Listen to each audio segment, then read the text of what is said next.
দখলদার ইসরায়েলের ভূখণ্ড লক্ষ্য করে আজ সোমবার টানা ২ দফায় ক্ষেপণাস্ত্র হামলা চালিয়েছে ইরান। বাংলাদেশ সময় সকাল ১০টা ১০ মিনিটে প্রথম এবং ১০টা ৩০ মিনিটে দ্বিতীয় দফায় এই হামলা চালানো হয়।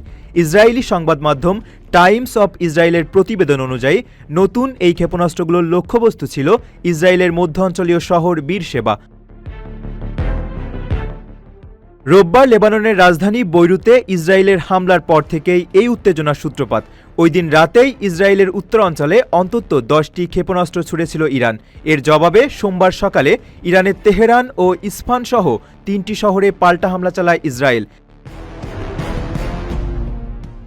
এর মধ্যেই ইয়েমেনের হুতি গোষ্ঠীও ইসরায়েলের অভিমুখে ক্ষেপণাস্ত্র নিক্ষেপ করেছে বলে জানা গেছে।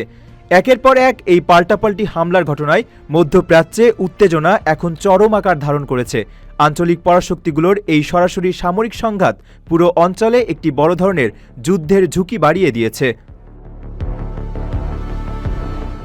প্রবাসীর সিটিতে চলছে বহুল আলোচিত ফ্রি ফ্ল্যাট অফার, অর্থাৎ আপনি যে টাকা দিয়ে এখন ফ্ল্যাট কিনবেন ৫ বছর পর সেই সম্পূর্ণ টাকা ফেরত পাবেন, আর সেই সাথে পাচ্ছেন একটি ফ্ল্যাট একদম ফ্রি। অফারটি সীমিত সময়ের জন্য, তাই দ্রুত যোগাযোগ করুন স্ক্রিনে দেওয়া নাম্বারে।